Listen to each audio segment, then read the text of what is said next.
আমাদের বাংলাদেশের মোটামুটি সোশ্যাল মিডিয়ার কারণে আপনারা সবাই জানছেন, বর্তমান বাংলাদেশের এক নৌজওয়ান প্রতিটা দিলের ভিতরে মোহাব্বতের জায়গা করে নিয়েছিল।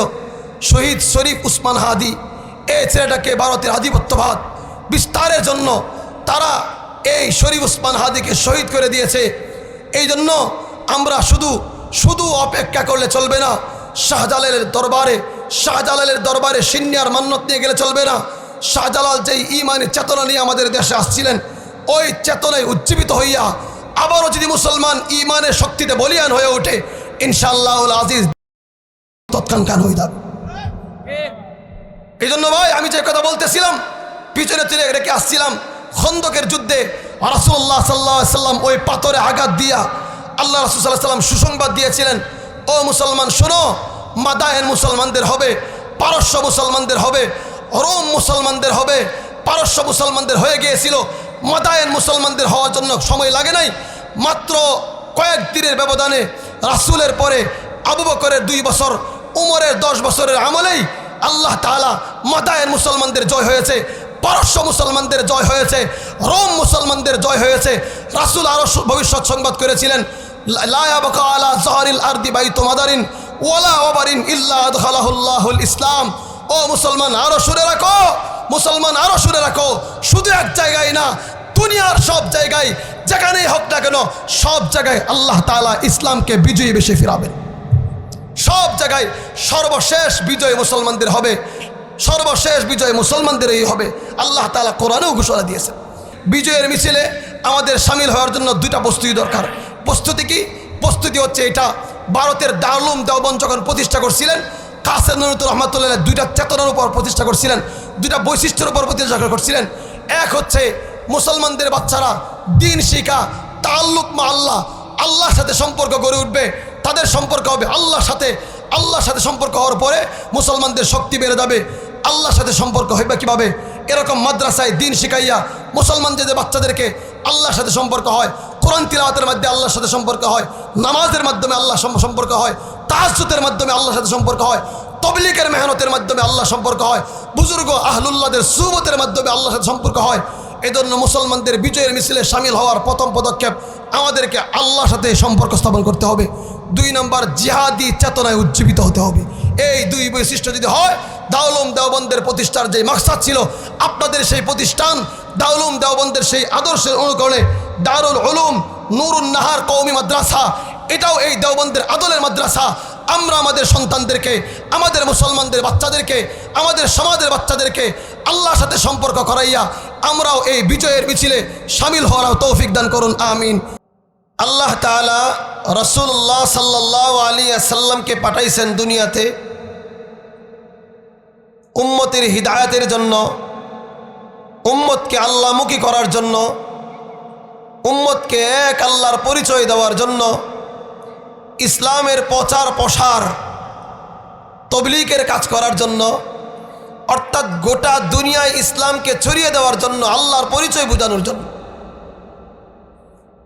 তো রাসূলুল্লাহ সাল্লাল্লাহু আলাইহি ওয়াসাল্লাম আজ থেকে 1450 বছর পূর্বে আল্লাহ রাসূল সাল্লাল্লাহু আলাইহি ওয়াসাল্লাম যেই সমাজটাতে আসছিলেন, ওই সমাজটা ছিল বড় বর্বর সমাজ, অন্ধকার সমাজ, জাহিলিয়াতের সমাজ। এমন এক অন্ধকার সমাজে আল্লাহ রাসূল সাল্লাল্লাহু আলাইহি ওয়াসাল্লাম আয়েশা এমনভাবে দ্বীনের বিজয়, দ্বীনের বিপ্লব প্রতিষ্ঠা করেছিলেন, যেটা পৃথিবীতে আর কারোর পক্ষে সম্ভব না।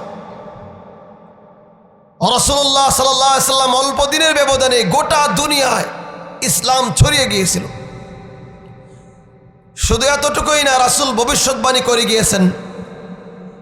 আমি যেই হাদিস তিলাওয়াত করছি, লম্বা হাদিসের একটা অংশ, রাসূল বলেন, লা ইয়াবকা আলা যাহরিল আরদি বাইতু মাদারিন ওয়ালা ওয়াবারিন ইল্লা আদখালাহুল্লাহুল ইসলাম।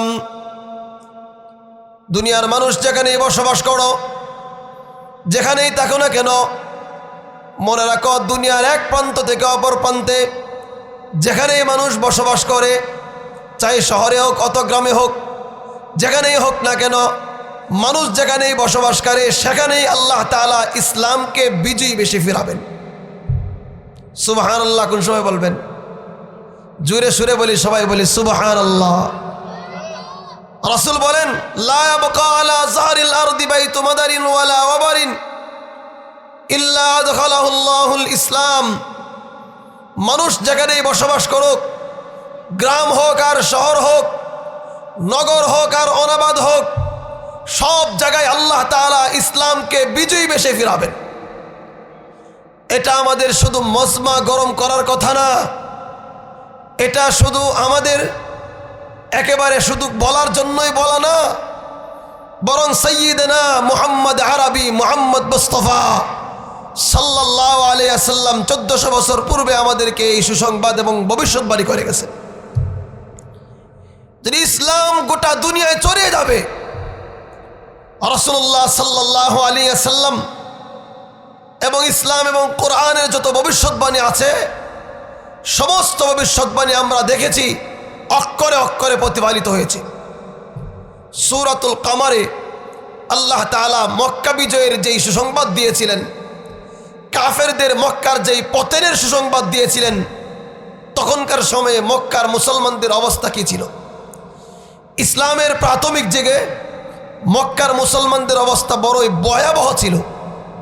এরপরে আল্লাহ তাআলা সূরাতুল কামারে মুসলমানদের মক্কা জয়ের সুসংবাদ দিয়েছিলেন, সাইয়ুহজামুল জামউ ওয়া ইওয়াল্লুনা দুবুর। আল্লাহ বলেন মুসলমানদের বিজয় হবে, কাফেরদের পতন হবে। এই সংবাদ তখন দিয়েছিলেন যখন মুসলমানরা মক্কায় নির্যাতিত ছিল, যখন মুসলমানরা জুলুমের শিকার ছিল। মক্কার মাটি বেলালের রক্তে রঞ্জিত হয়েছিল, মক্কার মাটি খাব্বাব এবং আম্মারের রক্তে রঞ্জিত হয়েছিল। হযরত আম্মার ইবনে ইয়াসির রাদিয়াল্লাহু তাআলা আনহু ওনার গোটা পরিবারটাকেই কাফেররা তছনছ করে দিয়েছিল। হযরত আম্মার ইবনে ইয়াসির রাদিয়াল্লাহু তাআলা আনহুর পিতা হযরত ইয়াসির রাদিয়াল্লাহু তাআলা আনহুকে জালেমরা কাফেররা এই পরিমাণ নির্যাতন করছে। অপরাধ একটা, ইসলাম মানার অপরাধে, আল্লাহকে মানার অপরাধে ইয়াসির রাদিয়াল্লাহু তাআলা আনহুকে এই পরিমাণ জুলুম নির্যাতন করছে। ইয়াসির রাদিয়াল্লাহু তাআলা আনহুর দুই পায়ের মধ্যে কাফেররা দুইটা দড়ি বাঁধছে এবং এই দুই দড়ি আবার দুই ঘোড়ার মধ্যে বাঁধছে। কাফেররা ওই ঘোড়াকে চাবুক মারতে শুরু করলো। ঘোড়া যখন দুই দিকে ক্ষিপ্র গতিতে ছুটছে, ইয়াসির রাদিয়াল্লাহু তাআলা আনহু দুই পায়ে বাঁধা জীবন্ত মানুষটাই এভাবে দড়ি টানার কারণে মধ্যখান দিয়ে বাঘ হয়ে চিরা শহীদ হয়ে গেলেন। হযরত ইয়াসির রাদিয়াল্লাহু তাআলা আনহু ওনার স্ত্রী, ইসলামের প্রথম শহীদা হযরত সুমাইয়া রাদিয়াল্লাহু তাআলা আনহা, ওনাকে আবু জাহেলের মতো এই নরঘাতক সুমাইয়া রাদিয়াল্লাহু তাআলা আনহার লজ্জাস্থানে বর্ষার আঘাতে আঘাতে ওনাকে শহীদ করে দিয়েছে। হযরত খাব্বাব এবং আম্মার রাদিয়াল্লাহু তাআলা আনহু, ওনাদের পিঠটা এই পরিমাণ রক্তাক্ত হয়েছিল, পুরা জালের নেটের মতো হয়ে গিয়েছিল। এর কারণ একটাই, কাফেররা ইসলাম আনার অপরাধে লোহার আংরা গরম করে খাব্বাবের পিঠে ধরে রাখত, হযরত আম্মারের পিঠে ধরে রাখত। যতক্ষণ পর্যন্ত লোহাটা ঠান্ডা না হইতো ততক্ষণ পর্যন্ত আগুন বন্ধ করতেন না, ছাড়তেন না। এভাবে এই মক্কার কাফেররা মুসলমানদেরকে জুলুম আর নির্যাতন করেছিলেন। শুধু সাহাবাই কারাম না, সাহাবাই কারাম তো একের পর এক নির্যাতন হয়েছেন। এমনকি রাসূলুল্লাহ সাল্লাল্লাহু আলাইহি ওয়াসাল্লামের সবচাইতে কাছের মানুষ হযরত আবু বকর সিদ্দিক রাদিয়াল্লাহু তাআলা আনহু, ওনাকে পর্যন্ত পত্তলিকরা এই পরিমাণ জুলুম নির্যাতন করেছিলেন। আবু বকরকে এই পরিমাণ আঘাত করেছিলেন, আবু বকরের চেহারা দেখে চেনা যাইত না এটাকে আবু বকর কিনা। আবু বকরের বংশের লোকেরা আসলো, আয়েশা বলল এটা কি আবু বকর কিনা। আবু বকরকে দেখলো, আবু বকর একেবারে রক্তাক্ত হইয়া বেহুশ হইয়া পড়ে রয়েছে, এটা বোঝা যায় না এটা আবু বকর কিনা। আবু বকরের বংশের লোকেরা অপেক্ষা করতে লাগলো আবু বকরের জন্য, তারা আফসোস করতে শুরু করলো। আবু বকরের যখন জ্ঞান ফেরা মুহূর্তে আবু বকর বলতে শুরু করলো, মুহাম্মদ সাল্লাল্লাহু আলাইহি ওয়াসাল্লাম কি অবস্থায় আছেন, মুহাম্মদ সাল্লাল্লাহু আলাইহি ওয়াসাল্লামের অবস্থা কি আছে। আবু বকরের বংশের লোকেরা বলতে লাগলো, যার জন্য আজকে আবু বকরের এই দুরবস্থা, আবু বকর এখনো মুহাম্মদকে বলতে পারে না। রাগান্বিত হইয়া আবু বকরের বংশের লোকেরা সকলেই চলে গেল, কিন্তু আবু বকরের মা তো চলে যেতে পারে না। আবু বকরের মা আবু বকরকে বলল খাবারের জন্য। আবু বকর বলল, মা আমি খাইতে পারবো না, আমার ভিতরে খাবার ঢুকবে না যতক্ষণ পর্যন্ত মুহাম্মদ মুস্তাফা সাল্লাল্লাহু আলাইহি ওয়াসাল্লাম কোন অবস্থায় আছে এই সংবাদ জানতে না পারবো, ততক্ষণ পর্যন্ত আমার ভিতরে খাবার যাবে না।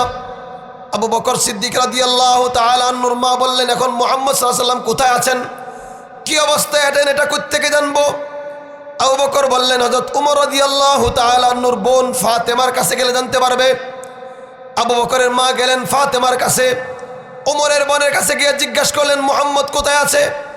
আমাকে আবু বকর আমার ছেলে আমাকে পাঠাইছেন। উমরের বোনও ডরে ভয়ে বলে না উনি যে মুসলমান।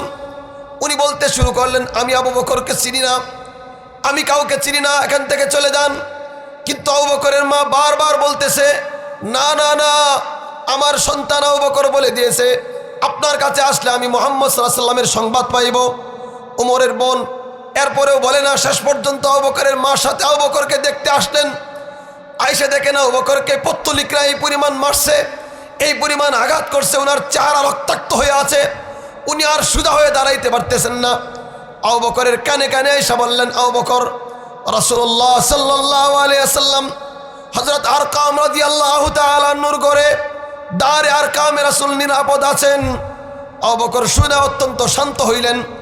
এরপরে বললেন, এতটুকু সংবাদেই না, বরং আমাকে আল্লাহ রাসূলের কাছে নিয়ে যাও। আবু বকরকে ওই জায়গায় নিয়ে যাওয়া হচ্ছে। আবু বকর তো নিজের শক্তিতে হাইটা হাইটা যাইতে পারে না। রাসূলুল্লাহ সাল্লাল্লাহু আলাইহি ওয়াসাল্লামের এই সাহাবী আবু বকর, হযরত আবু বকর সিদ্দিক রাদিয়াল্লাহু তাআলা আনহুর মাতা এবং ফাতেমা রাদিয়াল্লাহু তাআলা আনহা হযরত ওমরের বোন, ওনারা দুইজনের কাঁধে ভর করে সন্ধ্যার পরে অন্ধকার যখন ঘনিয়ে আসছে, আস্তে আস্তে পা শেষরাইতে দারে আরকামে হযরত আরকাম রাদিয়াল্লাহু তাআলা আনহুর বাড়িতে গেলেন। বাড়িতে গিয়ে যাওয়ার পরে আল্লাহ রাসূলকে দেখা মাত্র আবু বকর শান্ত হইলেন। সাহাবায়ে কেরামের ভিতরে কি পরিমাণ রাসূলের ইশক ছিল, মুহাব্বত ছিল। তখনকার সময়ে সাহাবায়ে কেরামের অবস্থা এমন ছিল, কাফেরদের উপরে কিছুই বলতে পারতেন না। শুধু আবু বকরকে না, সাহাবাদেরকে না, বরং স্বয়ং রাসূলকে পর্যন্ত নির্যাতন করছে। আল্লাহ রাসূল সাল্লাল্লাহু আলাইহি ওয়াসাল্লাম খানায়ে কাবার চত্বরে সিজদায় গেছেন। আবু জাহেল উনার সিজদার মাথার উপর উনার উটের নাড়ি বুড়ি চাপায় দিছে। আবু বকর, আল্লাহ রাসূল সাল্লাল্লাহু আলাইহি ওয়াসাল্লাম দম বন্ধ হয়ে মারা যাওয়ার অবস্থা।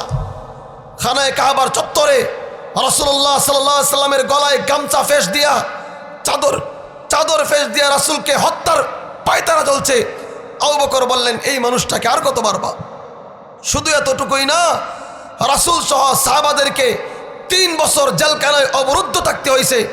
শিআবে আবি তালেবের মধ্যে রাসূল সহ সমস্ত মুসলমানরা মক্কার কাফেরদের সেই শিআবে আবি তালেবের মধ্যে অবরুদ্ধ অবস্থায় 3 বছর জেলখানায় অবরুদ্ধ ছিলেন। ওই সময় মুসলমানদের অবস্থা এত কঠিন ছিল, মুসলমানদের খাবার দাবার ছিল না, মুসলমানদের বাচ্চাদের চিৎকারে আসমান জমিন প্রকম্পিত হয়ে গিয়েছিল, মুসলমানদের খাবারের কোনো কিছুই থাকতো না। মুসলমানরা গাছের লতা পাতা খাইয়া জীবন পরিচালনা করতেন। মুসলমানদের মলমূত্র অর্থাৎ পায়খানাটা ছাগলের পায়খানার মতো হয়ে গিয়েছিল। এই কঠিন অবস্থা মুসলমানরা যখন পাড়ি দিচ্ছিলেন, তখন আল্লাহ তাআলা সূরাতুল কামরে মক্কায় মুসলমানদের বিজয়ের সুসংবাদ দিয়েছিলেন, মক্কায় কাফেরদের পতনের সুসংবাদ দিয়েছিলেন। কাফেররা হয়তো মনে করত মুসলমানদের শক্তি নাই, মুসলমানদের সম্বল নাই, মুসলমানদের ক্ষমতা নাই, মুসলমানদের কোনো কিছুই নাই, আবার মুসলমানরা মক্কা বিজয় করবে কিভাবে? খুব বেশি দিন সময় লাগে না, অল্প দিনের ব্যবধানে রাসূল মদিনায় হিজরতের পরে কিন্তু মক্কা বিজয় হয়ে গেছে। এই জন্য যদি কোনো মানুষ মনে করে ইসলামের বিজয় হবে না, রাসূল 1400 বছর আগেই বলে গিয়েছেন। আল্লাহ রাসূল সাল্লাল্লাহু আলাইহি ওয়াসাল্লাম বলছেন, সারা দুনিয়া ইসলাম বিজয় হবে, এমন কোনো এলাকা বাকি থাকবে না, এমন কোনো পাড়া মহল্লা বাকি থাকবে না। একেবারে শহরের অটল একেবারে সুরম্য প্রাচীর থেকে নিয়ে গ্রামের একেবারে কুড়েঘর পর্যন্ত সব জায়গায় ইসলাম ছড়িয়ে পড়বে, সব জায়গায় আল্লাহ তাআলা ইসলামকে বিজয়ী বেশি ফিরাবে। মক্কায় মুসলমানদের দুরবস্থার সময় যখন মুসলমানদের সুসংবাদ দিয়েছিলেন, কাফেররা বিশ্বাস করতো না। অথচ রাসূলুল্লাহ সাল্লাল্লাহু আলাইহি ওয়াসাল্লাম 653 খ্রিস্টাব্দে আল্লাহ পাকের নির্দেশ যখন মদিনায় গেলেন, মদিনায় যাওয়ার পরে 6 মাস পরে আল্লাহ তাআলা আয়াত নাজিল করেন, উযিনা লিল্লাযীনা ইউকাতালুনা বিআন্নাহুম যুলিমু। আল্লাহকে বললেন, আল্লাহ বললেন, ও মুহাম্মদ সাল্লাল্লাহু আলাইহি ওয়াসাল্লামকে বললেন, মজলুমদেরকে বলেন আর এখন আর তাদের মার খাওয়া লাগবে না। মুসলমানদেরকে বলেন, মজলুমদেরকে বলেন, এখন থেকে প্রতিহত করার জন্য জিহাদের আয়াত নাজিল হয়ে গেছে। 2 বছর পরে আল্লাহ তাআলা মুসলমান এবং কাফেরদের মধ্যে যুদ্ধ বেঁধে গেছে। এই যুদ্ধ আমরা সবাই জানি, বদর যুদ্ধ। অথচ বদর যুদ্ধের ইতিহাস কি? মুসলমানদের সংখ্যা ছিল একেবারে নগণ্য, কাফেরদের সংখ্যা ছিল একেবারে 1000 অস্ত্রে সজ্জে সজ্জিত বাহিনী। মুসলমান ছিল সংখ্যায় দুর্বল, অস্ত্রে দুর্বল। এরপরে আল্লাহ তাআলা বদর যুদ্ধে এই পরিমাণ সাহায্য দান করছিলেন, মুসলমানদেরকে এই পরিমাণ বিজয় দান করছিলেন। মুসলমানদের বিজয়ের অবস্থা এমন ছিল, কাফেরদের বড় বড় লিডার বদর যুদ্ধে তারা একেবারে নিহত হয়ে গিয়েছিল। আবু জাহেল, আবু লাহাব, তারা বদর যুদ্ধেই শেষ হয়ে গিয়েছিল। অথচ বদর যুদ্ধের হালত কেমন ছিল? আবু জাহেলকে কে হত্যা করেছিল? বড় কোনো সাহাবী না, আবু জাহেলকে হত্যা করছিলেন মুআজ এবং মুআওয়াজের মতো ছোট্ট 2 বালক। মুআজ এবং মুআওয়াজ রাদিয়াল্লাহু তাআলা আনহু, ওনারা ছোট্ট বালক ছিলেন, কিন্তু মায়ের কাছ থেকে শুনছেন মক্কায় আল্লাহ রাসূলকে সবচেয়ে বেশি কষ্ট দিয়েছেন আবু জাহেল। স্বাভাবিকভাবে সাহাবাই কেরামের মারা বাচ্চাদেরকে সাহাবাই কেরামের ঘটনা শিক্ষা দিতেন, রাসূলের ঘটনা বলতেন, বইলা তাদের ঈমানকে জাগ্রত করতেন। আজকাল তো আমাদের মায়েরা সন্তানদেরকে শিক্ষা দেয় টিকটকের কাহিনী, নাটক, সিনেমার গল্প, মিথ্যা বানোয়াট কথা বলে বলে সন্তানদেরকে এই পরিমাণ তার কান ভারী করে। ছেলে বড় হইয়া রাসূলকে চিনে না, সাহাবাদেরকে চিনে না, ইসলাম বুঝে না। মায়ের কুল থেকে এই প্রাথমিক পর্যায়ে সেই বাচ্চাটা ইসলামের শিক্ষা না পাওয়ার কারণে পরবর্তীতে দেখা গেছে এই বাচ্চাটা নাস্তিক মুরতাদে পরিণত হয়। সাহাবাই কেরামের আদর্শ এমন ছিল না। মুআজ এবং মুআওয়াজ রাদিয়াল্লাহু তাআলা আনহুর মাথা, আফরা রাদিয়াল্লাহু তাআলা আনহা, ওনাদেরকে এইভাবে একেবারে আদর্শবান হিসাবে গড়ে তুলছিলেন, এমনভাবে গড়ে তুলছিলেন যে রাসূলুল্লাহ সাল্লাল্লাহু আলাইহি সাল্লামের মুহাব্বত তাদের দিলে এই পরিমাণ বদ্ধমূল হয়ে গিয়েছিল। তারা বুঝে গিয়েছিল মক্কায় রাসূলকে সবচেয়ে বেশি কষ্ট দিয়েছিল আবু জাহেল। এই জন্য মুআজ এবং মুআওয়াজ রাদিয়াল্লাহু তাআলা আনহু যখন বদর প্রান্তরে গেলেন, বুখারী শরীফের বর্ণনা, ওনাদের সঙ্গে ছিলেন হযরত আব্দুর রহমান ইবনে আউফ রাদিয়াল্লাহু তাআলা আনহু। আব্দুর রহমান ইবনে আউফ রাদিয়াল্লাহু তাআলা আনহুকে মুআজ মুআওয়াজ 2 ভাই বললেন, চাচা আবু জাহেল কোনটা? মুআজ মুআওয়াজ তো আবু জাহেলকে চিনে না, আবু জাহেলকে কোনোদিন দেখেও নাই। এই জন্য আব্দুর রহমান ইবনে আউফকে বললেন, চাচা আবু জাহেল কোনটা? আবু জাহেলকে আব্দুর রহমান ইবনে আউফ বলল, আমি শুধু দেখাইলাম ওইটা আবু জাহেল। আব্দুর রহমান ইবনে আউফ বলেন, আমি দেখানো মাত্র দেখলাম 2টা বায়া আবু জাহেলের উপর বাস পাখির উপর তাড়ায় পড়ছে। তৎক্ষণাৎ আবু জাহেল রক্ত আর মাটির মধ্যে গড়াগড়ি করতেছে। এমনভাবে এই 2টা ভাই আবু জাহেলের উপর চড়াও হয়েছে, আবু জাহেলের উপর আক্রমণ করছে, সাথে সাথে আবু জাহেল রক্ত আর মাটির মধ্যে গড়াগড়ি করতেছে। 2 ছোট্ট বালকের মাধ্যমে আল্লাহ তাআলা আবু জাহেলকে ধরাশায়ী করছেন। মুআজ রাদিয়াল্লাহু তাআলা যখন আবু জাহেলকে হত্যা করছেন, আবু জাহেলের ছেলে ইকরামা, তখনও উনি মুসলমান হয় নাই। ইকরামা আবু জাহেলের এই হালত দেখা মুআজ রাদিয়াল্লাহু তাআলার পিছন দিক থেকে আয়েশা বাম বাহুর মধ্যে তরবারি আঘাত করছে। মুআজের বাম বাহুটা কেটে যায়, অল্প একটু বাধা আছে। ও মুসলমান সাহাবায়ে কেরামের কুরবানি কেমন ছিল! মুআজ রাদিয়াল্লাহু তাআলা তখন দেখলেন ইকরামা পিছনে আসছে, মুআজের একটা হাত কেটে গেছে, অল্প বেঁচে আছে। মুআজ উল্টা দিকে ঘুরে এক হাতেই ইকরামাকে ধাওয়া দিলেন। ইকরামা পিছনে হটতে বাধ্য হয়েছে। মুআজ আবার যুদ্ধের ময়দানে ফিরে আসলেন, আবার যুদ্ধের শুরু করে দিলেন। কিন্তু ওনার একটা হাত যে বেজে আছে, এটা বারবার নড়তেছে আর যন্ত্রণা এবং ব্যথা বাড়তেছে। মুআজ চিন্তা করলেন, এই হাত এভাবে লড়লে যুদ্ধে আমার বাধা হবে। এই জন্য মুআজ রাদিয়াল্লাহু তাআলা আনহু ওনার হাতটাকে পায়ে নিচে রেখে একেবারে জুড়ে টান দিয়ে হাতটাকে ছিঁড়ে যুদ্ধের ময়দানে ফেলে দিয়ে আবার এক হাতে আল্লাহ পাকের বদরের সেই রণাঙ্গনে জিহাদের মধ্যে চাপায় গেছেন। এটাই ছিল সাহাবায়ে কেরামের কোরবানি।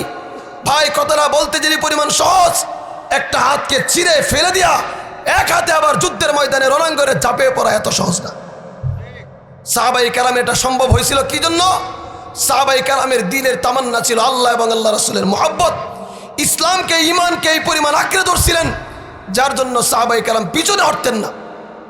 তো বদর যুদ্ধে আবু জাহেলকে যখন মুআজ এবং মুআওয়াজ ধরাশায়ী করলেন, আবু জাহেল এখানে শেষ হয়ে গেছে।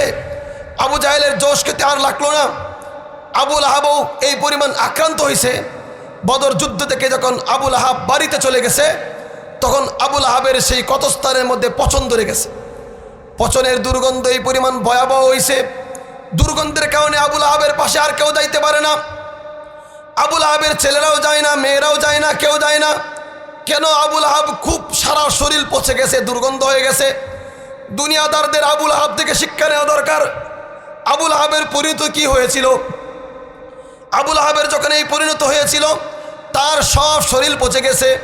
এমন হালতে আবু লাহাবকে তার সন্তানেরা তখন চিন্তা করলো, ঘরে রাখলে দুর্গন্ধে কেউ থাকা যায় না, দূরে মুবুরমুর এক অঞ্চলে তাকে রেখে আসলেন, ফালাইয়া দিলেন। কিন্তু তাকে এভাবে খবর দেয় নাই, দূর থেকে পাথর নিক্ষেপ করতে করতে আবু লাহাবকে ঘুরে দিছে। কাছে গেলে দুর্গন্ধে কেউ টিকতে পারে না। আল্লাহ তাআলা এই পরিমাণ রোগ দিছিলেন, আবু লাহাবের শরীরের পচনের কারণে একটা অঙ্গ গলে গলে পড়ছে। ও দুনিয়ার মানুষ, আবু লাহাবের ক্ষমতা আপনার চাইতে আমার চেয়ে কম ছিল না। ক্ষমতা কয়েকদিনে শেষ হয়ে গেছে, ধূলিসাৎ হয়ে গেছে। এভাবে আবু লাহাব শেষ, আবু জাহেল শেষ। ইসলামের বদর যুদ্ধের দামামা, ওহুদের যুদ্ধ, খন্দকের যুদ্ধ যখন বেজে উঠছে, ইসলামের প্রারম্ভিক সময়ে এই খন্দকের যুদ্ধের সময় হালত এমন হয়েছে, একেবারে সমস্ত কুফফার গোষ্ঠী ইহুদিরা সকলেই মিলে ঐক্যবদ্ধ হলো, মদিনাকে ধ্বংস করে দিবে, মদিনাকে শেষ করে দিবে। রাসূলুল্লাহ সাল্লাল্লাহু আলাইহি ওয়াসাল্লাম সাহাবাদেরকে নিয়ে পরামর্শ করলেন, কি করা যায়, কি করা যায়। আল্লাহ রাসূল সাল্লাল্লাহু আলাইহি ওয়াসাল্লামের পরামর্শে হযরত সালমান ফারসি রাদিয়াল্লাহু তাআলা আনহু পরামর্শ দিলেন যে আমরা পরিখা খনন করতে পারি, অর্থাৎ খাল খনন করতে পারি। চতুর্দিক দিয়ে যদি, তিন দিক দিয়ে যদি আমরা খাল খনন করি, তাহলে ওই আক্রমণকারী কাফেররা আমাদের মদিনায় ঢুকতে পারবে না। তিন দিক দিয়ে খাল খনন করব, এক দিক দিয়ে আমরা সৈন্য মোতায়েন করে রাখবো, তাহলে কাফেররা আর মদিনায় ঢুকতে পারবে না। রাসূল সহ সাহাবাদের এই পরামর্শটা খুব পছন্দ হয়েছে। আল্লাহ রাসূল সাল্লাল্লাহু আলাইহি ওয়াসাল্লাম সাহাবাদেরকে নিয়ে খাল খনন করতে শুরু করে দিয়েছেন। সাহাবাদের সময়ে তখনকার তো প্রযুক্তির ব্যবস্থা ছিল না, আমাদের মতো যেরকম বেকু দিয়ে মাটি কাটা হয়, সাহাবাদের তো বেকু ছিল না, প্রযুক্তির ব্যবস্থাও ছিল না। বাংলাদেশের মতো সুন্দর আটালো নরম মাটি না, আরবের তো একেবারে মরুভূমি অঞ্চল, পাথরে মাটি, এটা কাটা বড় কঠিন। এরপরেও সাহাবায়ে কেরাম খায়া না খায়া রাত দিন পরিশ্রম করে মাটি কাটতেছেন। সাহাবায়ে কেরামের অর্থনৈতিক অবস্থা এমন ছিল, সাহাবায়ে কেরামের ব্যাংক ব্যালেন্স ভর্তি টাকা ছিল না। সাহাবায়ে কেরাম ছিলেন দিন মজুর, যা দিনে কামাই করতেন তাই খাইতেন, এর বাইরে সাহাবায়ে কেরাম জমা রাখতেন না। ইসলামের জন্য, দিনের জন্য রাসূলের নির্দেশে যখন সাহাবায়ে কেরাম খন্দকের সেই খাল খনন করতে শুরু করছেন, এখন তো প্রত্যেকটা সাহাবায়ে কেরাম তাদের নিজস্ব কর্মবন্ধ হয়ে গেছে। যেখানে যেই কাজ করতো ওই কাজ বাদ দিয়ে সবাই দিনের জন্য খাল খনন করতে শুরু করছেন, সবাই কাজ করতে শুরু করছেন। সাহাবায়ে কেরামের ঘরে খাবার নাই, কারো ঘরে খাবার নাই। ঘরে খাবার না থাকলে তো পেটেও খাবার থাকে না। খায়া না খায়া সাহাবায়ে কেরাম ওই খাল খননের কাজে ব্যস্ত হয়ে গেলেন। হালত এমন হয়েছে, ক্ষুধার যন্ত্রণা সাহাবায়ে কেরাম আর সহ্য করতে পারতেছেন না। একটা পর্যায়ে সাহাবারা বলতে লাগলেন, চিন্তা করলেন এখন আর ক্ষুধার যন্ত্রণা সহ্য করা যাচ্ছে না, ক্ষুধার যন্ত্রণায় পেট পিঠ একসাথে লেগে যাচ্ছে, কোমর সোজা করতে পারতেছেন না, মাটি কাটবে কই টাকা, কোমরই তো সোজা করতে পারতেছে না। সাহাবায়ে কেরাম কষ্টে দুঃখে এই কোমরের মধ্যে প্রত্যেকটা সাহাবায়ে কেরাম পেটের সেই ক্ষুধার যন্ত্রণার জায়গার মধ্যে পাথর বাঁধলেন।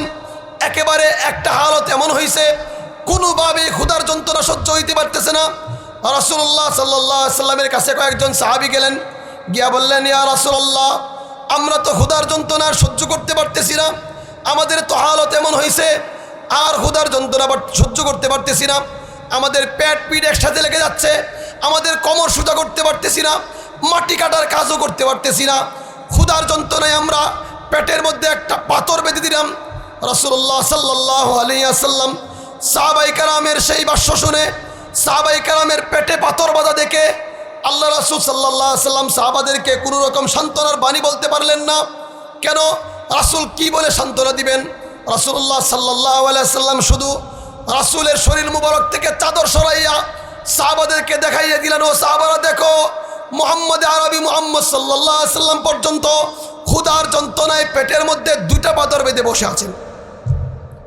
রাসূলুল্লাহ সাল্লাল্লাহু আলাইহি সাল্লাম যখন ক্ষুধার যন্ত্রণায় দুই পাথর বেঁধে বসে আছেন, সাহাবায়ে কেরাম বুঝে ফেললেন রাসূলুল্লাহ সাল্লাল্লাহু আলাইহি সাল্লামের ক্ষুধার যন্ত্রণা।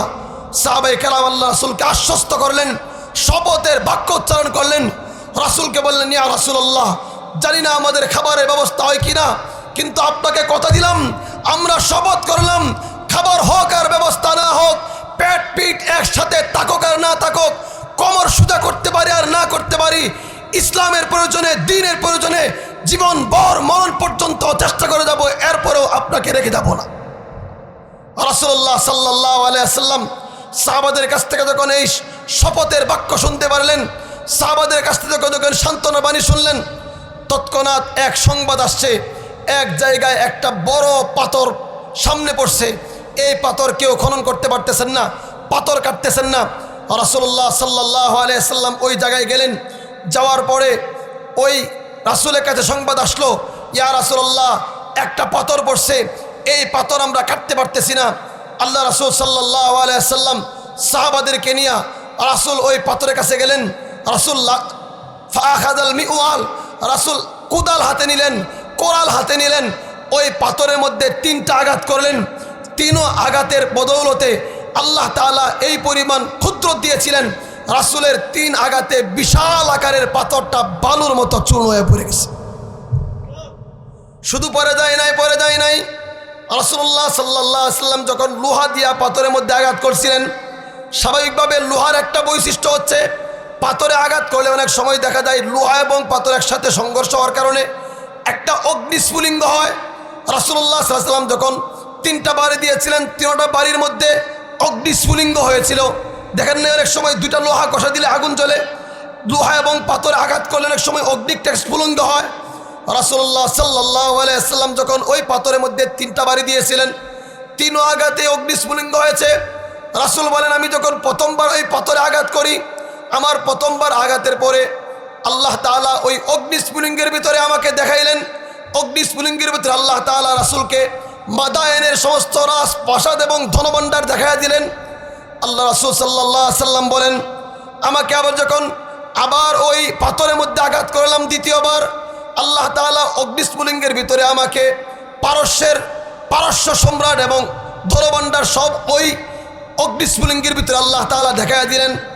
রাসূলুল্লাহ সাল্লাল্লাহু আলাইহি ওয়াসাল্লাম যখন তৃতীয়বার ওই পাথরের মধ্যে আঘাত করে আবার অগ্নিস্ফুলিঙ্গ হয়, রাসূল বলেন, তৃতীয়বার আল্লাহ তাআলা আমাকে ওই অগ্নিস্ফুলিঙ্গের ভিতরে রোম সম্রাটের রাজত্ব, তাদের রাজপ্রাসাদ এবং ধনভাণ্ডার অগ্নিস্ফুলিঙ্গের ভিতরে দেখাইয়া দিলেন। রাসূল বললেন, আল্লাহ তাআলা আমাকে এই তিন স্ফুলিঙ্গ দ্বারা কি বুঝাইলেন তোমরা জানো নি? তৎকালীন সময়ে দুনিয়ার সবচাইতে পরাশক্তি ছিল রোম পারস্য ছিল সবচাইতে পরাশক্তি। বর্তমানে যখন আমরা আমেরিকাকে শক্তিধর মনে করি, তখনকার সময়ে সবচাইতে শক্তিধর দেশ ছিল রোম পারস্য। রাসূল বলেন, আল্লাহ তাআলা আমাকে প্রথমবার যখন ওই অগ্নিস্ফুলিঙ্গের ভিতরে মাদায়েনকে দেখাইলেন, আল্লাহ তাআলা আমাকে বুঝাচ্ছেন মাদায়েন মুসলমানদের হবে, মাদায়েন মুসলমানদের বিজয় হবে, মাদায়েনের রাজপ্রাসাদ ধনভাণ্ডার মুসলমানদের হবে।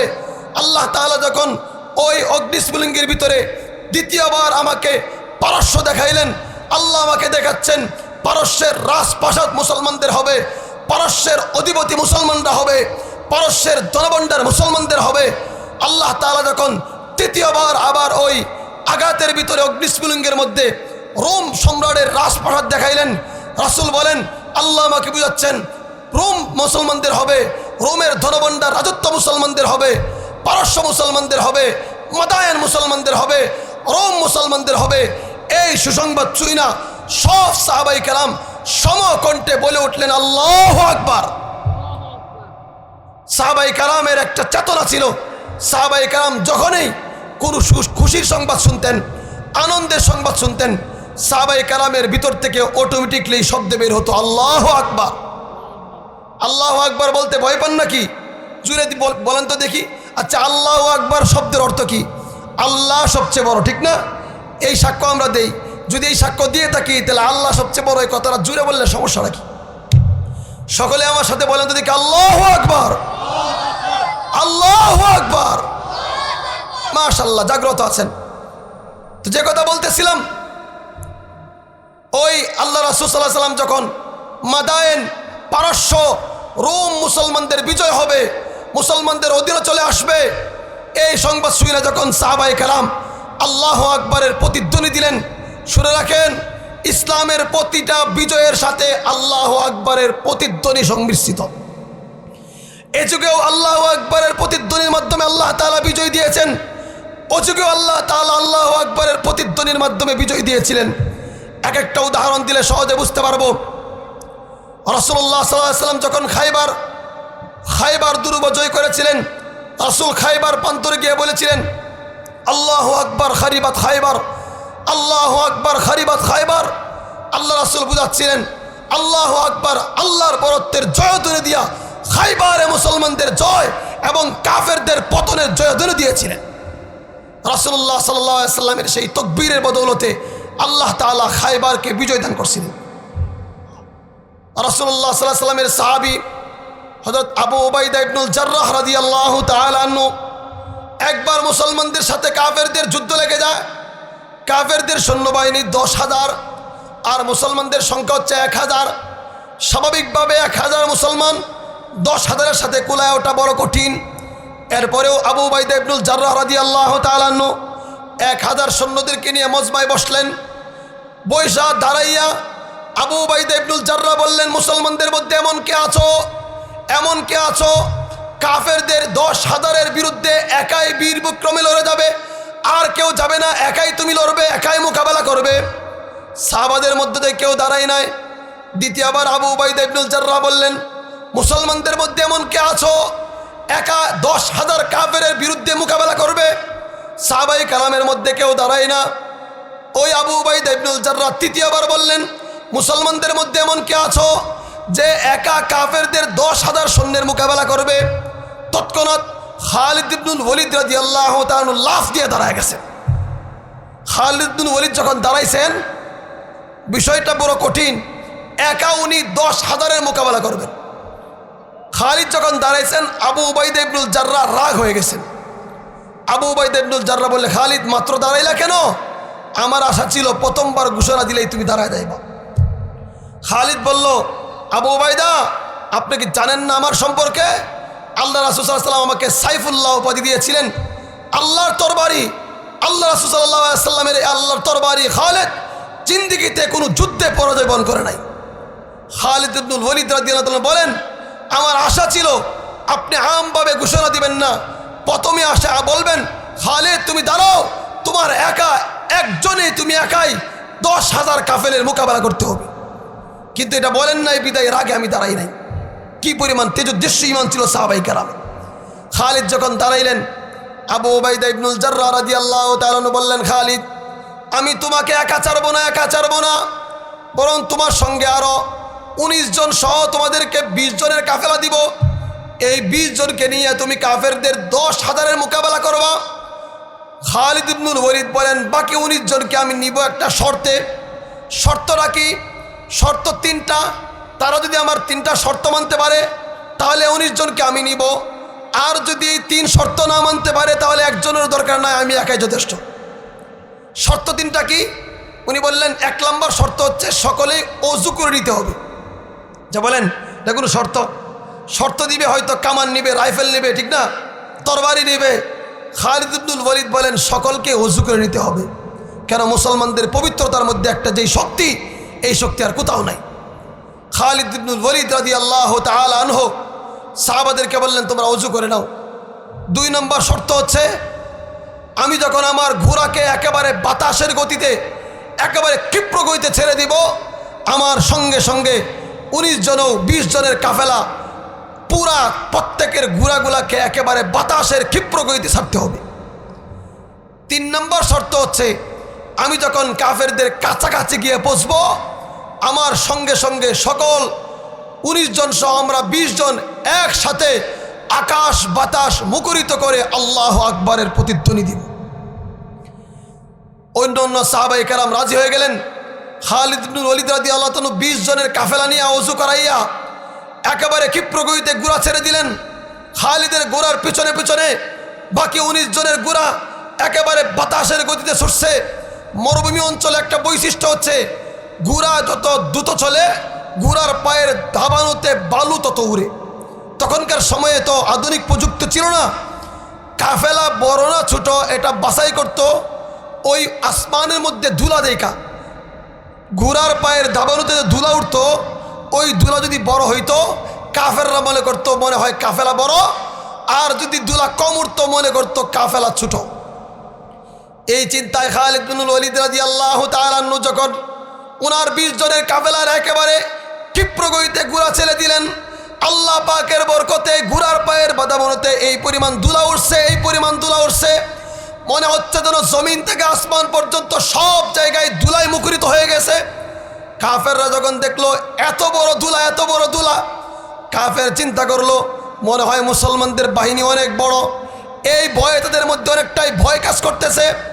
হযরত খালিদ ইবনে ওয়ালিদ রাদিয়াল্লাহু তাআলা আনহু ওনাদের কাফেলা যখন কাফেরদের সামনে গেল, একেবারে কাছে গিয়া একেবারে সন্নিকটে গিয়া খালিদ ইবনে ওয়ালিদ বললেন আল্লাহু আকবার। সাথে সাথে সমস্ত সাহাবায়ে কেরাম 20 জনের কাফেলা সকলে একসাথে শক্তি সঞ্চারিত করে সমকণ্ঠে বলে উঠলেন আল্লাহু আকবার। সবাই বলে আল্লাহু আকবার। আল্লাহু আকবারের প্রতিধ্বনিতে খালিদের 20 জনের এই আল্লাহু আকবারের প্রতিধ্বনিতে এই পরিমাণ আওয়াজ হয়েছে, কাফেরদের দিলের ভিতরে এই পরিমাণ ভয় ঢুকছে, ভয়ের কারণে কাফেররা যুদ্ধ থেকে পলায়ন করতে বাধ্য হয়েছে।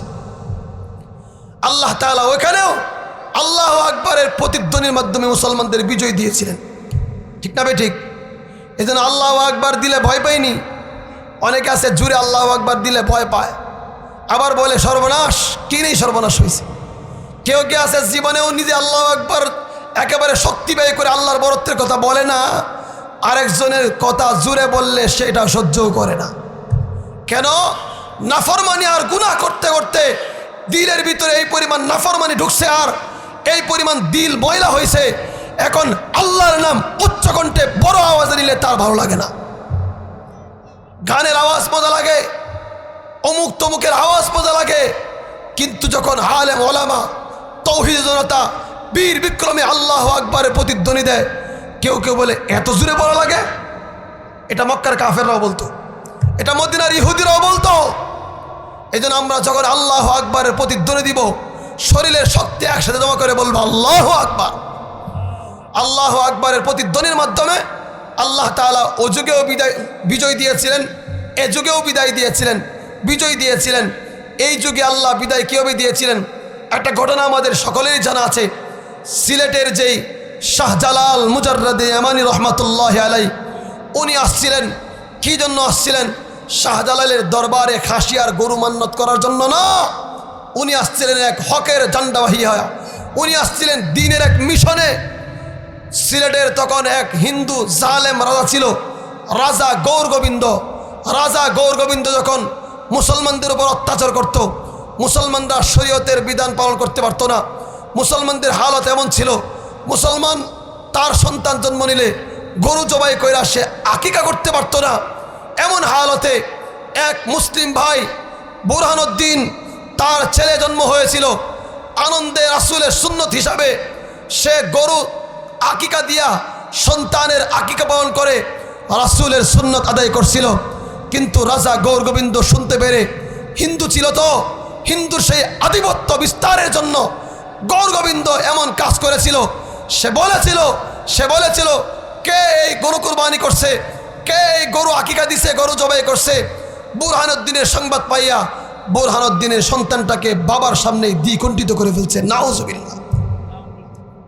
হিন্দুত্ববাদীর সেই আগ্রাসন, যেটা ওই আমাদের শাহজালালের সময় ছিল, একেবারে আমাদের স্বাধীনতার 53 বছর হয়ে গেছে বাংলাদেশ, এখনো ভারতের হিন্দুত্ববাদীর আগ্রাসন থেকে বাংলাদেশ মুক্ত হয় নাই।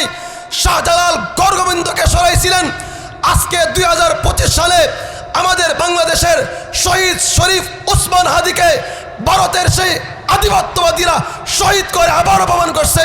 ভারতের আধিপত্য এখন আমাদের বাংলাদেশ থেকে যায় নাই। মুসলমান জেগে উঠতে হবে, মুসলমান জাগ্রত হতে হবে, শাহজালালের তরবারিতে হবে। হিন্দু অত্যাচারী জালিম রাজা গৌর গোবিন্দকে হটাইছিল। ইনশাআল্লাহুল আজিজ বাংলাদেশের মুসলমানদের তাওহীদের আওয়াজ এই পরিমাণ প্রকম্পিত হবে, আল্লাহু আকবরের প্রতিধ্বনি এই পরিমাণ প্রকম্পিত হবে, দিল্লির মস্তক কানকার হয়ে যাবে ইনশাআল্লাহ। শাহজালাল মুজাররদ আমিনুর রহমতুল্লাহ আলাইহি এই জন্য আসেন নাই শুধু ওনার কবরের মধ্যে মান্নত করার জন্য। গৌর গোবিন্দ যখন তার এক মুসলমান বুরহানুদ্দিন তার ছেলে আকিকা করছিল, গরু জবাইয়ের অপরাধে বুরহানুদ্দিনের ছেলেটাকে হত্যা করছে। একটা বাবার জন্য দুনিয়াতে এর চাইতে কষ্ট আর কি আছে? বাবার কাঁধে সন্তানের লাশ, এর চাইতে বড় ভারী কিছু আছে? এর চাইতে ভারী কিছু নাই। গৌর গোবিন্দ এই কাজ করার পরে বুরহানুদ্দিন মজলুম মানুষ, কোথায় যাইবেন কোনো দিক পাইতেছেন না, কোনো অবস্থান পাইতেছেন না। কোনো কিছু না পাইয়া গৌর গোবিন্দ তার হালত এই জুলুম থেকে বাঁচার জন্য বুরহানুদ্দিন এখানে যায় বিচারের জন্য, ওখানে যায় বিচারের জন্য, অমুক দরবারে যায় বিচারের জন্য, কোথায় বিচার পায় না। শেষ পর্যায়ে ভারতের সুলতান ছিলেন তখন সুলতান আলাউদ্দিন শাহ, আলাউদ্দিন শাহর কাছে গেলেন, হালত বললেন, নালিশ দিলেন। আলাউদ্দিন শাহ দুইটা অভিযান পাঠাইলেন, একটা সিকান্দর শাহর নেতৃত্বে আর একটা নাসিরউদ্দিন শাহর নেতৃত্বে। সিকান্দর শাহ যখন আসছিলেন তখন ভারতে আয়সা, বাংলাদেশে আয়সা, পানিপত নামক এলাকায় আয়সা দিল্লির সেই আলাউদ্দিন শাহকে সংবাদ দিয়েছিলেন গৌর গোবিন্দ বড় শক্তিধর, তার ক্ষমতা অনেক বেশি, তার সাথে পারে ওঠা যাবে না, আরও সৈন্য দরকার। আলাউদ্দিন শাহ তখন নাসিরউদ্দিন শাহর নেতৃত্বে আরেক বাহিনী পাঠাইলেন। এই দুই বাহিনী গিয়া পানিপত নামক এলাকায় একসাথে মিলিত হইলেন। অন্যদিকে আরবের ইয়ামানে শুয়েছিলেন হযরত শাহজালাল মুজাররদ আমিনুর রহমতুল্লাহ আলাইহি। উনি চাদর মুড়ি দিয়ে শুয়া ঘুমিয়েছিলেন। আল্লাহ রাসূল সাল্লাল্লাহু আলাইহি ওয়াসাল্লাম স্বপ্নে শাহজালালকে বলতেছেন, ও শাহজালাল, তুমি এখানে চাদর মুড়ি দিয়ে ঘুমাইতেছো, বঙ্গ এলাকায় এক মুসলমান রাসূলের সুন্নত হিসাবে সে আকিকা করতে পারতেছে না, সন্তানটাকে হত্যা করে ফেলছে। ও শাহজালাল, উঠো, চাদর সরাও, ঘুম ভাঙ্গো, বঙ্গ এলাকায় চলে যাও, হিন্দু অত্যাচারী রাজার হাত থেকে মুসলমানদেরকে হেফাজত করো। শাহজালাল রাসূলের সেই স্বপ্নের সুসংবাদ পাইয়া এখান থেকেই শাহজালাল বঙ্গ এলাকার দিকে রওনা হয়ে গেলেন। পানিপত নামক এলাকায় আয়সা সিকান্দর শাহ এবং নাসিরউদ্দিন শাহকে পাইলেন। ওনাদেরকে একসাথে পাইয়া 360 আউলিয়ার এক কাফেলা সংঘবদ্ধ হইয়া শাহজালালের নেতৃত্বে যখন তারা সিলেটের পাশে আসছেন, সিলেটের সুরমা নদীর নাম আমরা অনেকে শুনছি, সিলেটের সুরমা নদীর পার হইয়া সিলেট ঢুকতে হয়। গৌর গোবিন্দ চিন্তা করছে শাহজালাল আসবে কই দিয়া? সিলেটের সেই সুরমা নদীর সেই উত্তপ্ত তরঙ্গমালা সে বয়ে আসতে পারবে না। এই জন্য শাহজালাল সুরমা নদী থেকে লঞ্চ, টিমার, নৌকা, এমনকি ডেঙ্গি নৌকা পর্যন্ত সব সরায় দিছে। শাহজালাল আসবে কিভাবে? রাখে আল্লাহ, মারেকে আল্লাহ পৌঁছানোর জন্য কোনো কিছুর মাধ্যমের প্রয়োজন হয় না। শাহজালাল 360 আউলিয়ার কাফেলাকে নিয়ে সুরমা নদীর উত্তপ্ত তরঙ্গমালার উপর জায়নামাজ বসাইয়া দিয়া সুরমা নদীর উত্তপ্ত তরঙ্গমালা পার হয়ে গেলেন। আল্লাহু আকবার। যখন শাহজালাল সিলেটে সুরমা নদী পার হয়ে গেলেন, এই পারে আসলেন, এই পারে আয়েশা শাহজালাল রাইফেলের কামান বাই করেন নাই। ও মুসলমান, আজকে হীনমন্যতার কোনো সুযোগ নেই, দুর্বলতার কোনো সুযোগ নাই। আমাদের ইসলামের প্রারম্ভিক যুগ থেকেই, একেবারে সাহাবাদের যুগ থেকেই মুসলমানরা সংখ্যায় দুর্বল ছিল, মুসলমানরা অস্ত্রে দুর্বল ছিল। শাহজালাল আরব থেকে, ইয়ামান থেকে সিলেটের সুরমা নদী পার হয়েছিলেন জায়নামাজ বিছাইয়া। শাহজালালের ওই পারে যাওয়ার পরে শাহজালালের রাইফেল ছিল না, কামান ছিল না, বন্দুকার ভারত ছিল না, শক্তি ছিল না, ক্ষমতা ছিল না, অর্থ ছিল না, কিছুই ছিল না। শাহজালালের শক্তি ছিল ইমানি জজবা, শাহজালালের ছিল ইমানি তলোয়ার। শাহজালাল এত জোরে আল্লাহু আকবরের তাকবীর দিলেন, শাহজালালের আল্লাহু আকবরের তাকবীরে রাজা গৌর গোবিন্দর তখতে দোষ কান হয়ে গেছে। এই পরিমাণ তার দিলের ভিতরে ভীতি সঞ্চার হয়েছে। শাহজালালের রক্তে, শাহজালালের তাকবীরে হালত এমন হয়েছে, রাজা গৌর গোবিন্দ পিছনের রাস্তা দিয়ে পালিয়ে যেতে বাধ্য হয়েছে। শাহজালাল মুজাররদ আমিনুর রহমতুল্লাহ যখন চলে গেছেন, পার হয়ে গেছেন। ও মুসলমান, ওই হিন্দু গৌর গোবিন্দ রাজা চলে গেছে কথা ঠিক, কিন্তু এখনও আমাদের দেশ থেকে হিন্দুদের আধিপত্য যায় নাই, এখনও আধিপত্য যায় নাই। আমাদের বাংলাদেশের মোটামুটি সোশ্যাল মিডিয়ার কারণে আপনারা সবাই জানছেন, বর্তমান বাংলাদেশের এক নৌজওয়ান প্রতিটা দিলের ভিতরে মোহাব্বতের জায়গা করে নিয়েছিল। শহীদ শরীফ উসমান হাদি, এই ছেলেটাকে ভারতের আধিপত্যবাদ বিস্তারের জন্য তারা এই শরীফ উসমান হাদিকে শহীদ করে দিয়েছে। এই জন্য আমরা শুধু অপেক্ষা করলে চলবে না। শাহজালালের দরবারে সিনিয়র মান্যত নিয়ে গেলে চলবে না। শাহজালাল যেই ইমানের চেতনা নিয়ে আমাদের দেশে আসছিলেন, ওই চেতনায় উজ্জীবিত হইয়া আবারও যদি মুসলমান ইমানের শক্তিতে বলিয়ান হয়ে ওঠে, ইনশাআল্লাহ আজিজ তৎক্ষণাৎ হয়ে যাবে। এই জন্য ভাই, আমি যে কথা বলতেছিলাম, পিছনে চলে রেখে আসছিলাম, খন্দকের যুদ্ধে রাসূলুল্লাহ সাল্লাল্লাহু আলাইহি ওয়াসাল্লাম ওই পাথরে আঘাত দিয়া আল্লাহ রাসূল সাল্লাল্লাহু আলাইহি ওয়াসাল্লাম সুসংবাদ দিয়েছিলেন, ও মুসলমান শোনো, মাদায়েন মুসলমানদের হবে, পারস্য মুসলমানদের হবে, রোম মুসলমানদের হবে। পারস্য মুসলমানদের হয়ে গিয়েছিল, মাদায়েন মুসলমানদের হওয়ার জন্য সময় লাগে নাই। মাত্র কয়েক দিনের ব্যবধানে রাসূলের পরে আবু বকরের 2 বছর, উমরের 10 বছরের আমলেই আল্লাহ তাআলা মাদায়েন মুসলমানদের জয় হয়েছে, পারস্য মুসলমানদের জয় হয়েছে, রোম মুসলমানদের জয় হয়েছে। রাসূল আরো ভবিষ্যৎ সংবাদ করেছিলেন, লা ইয়াবকা আলা যাহরিল আরদি বাইতু মাদারিন ওয়ালা ওয়াবারিন ইল্লা আদখালাহুল্লাহুল ইসলাম। ও মুসলমান, আরো শুনে রাখো, মুসলমান আরো শুনে রাখো, শুধু এক জায়গায় না, দুনিয়ার সব জায়গায় যেখানেই হোক না কেন, সব জায়গায় আল্লাহ তাআলা ইসলামকে বিজয়ী বেশে ফিরাবেন। সব জায়গায় সর্বশেষ বিজয় মুসলমানদের হবে, সর্বশেষ বিজয় মুসলমানদেরই হবে। আল্লাহ তাআলা কোরআনেও ঘোষণা দিয়েছেন। বিজয়ের মিছিলে আমাদের সামিল হওয়ার জন্য 2টা প্রস্তুতি দরকার। প্রস্তুতি কি? প্রস্তুতি হচ্ছে এটা, ভারতের দারুল উলুম দেওবন্দ যখন প্রতিষ্ঠা করছিলেন, কাসেম নূরুদ্দিন রহমাতুল্লাহ 2টা চেতনার উপর প্রতিষ্ঠা করছিলেন, 2টা বৈশিষ্ট্যের উপর প্রতিষ্ঠা করছিলেন। এক হচ্ছে মুসলমানদের বাচ্চারা দিন শিখা, তাআল্লুক মা আল্লাহ, আল্লাহর সাথে সম্পর্ক গড়ে উঠবে, তাদের সম্পর্ক হবে আল্লাহর সাথে। আল্লাহর সাথে সম্পর্ক হওয়ার পরে মুসলমানদের শক্তি বেড়ে যাবে। আল্লাহর সাথে সম্পর্ক হবে কিভাবে?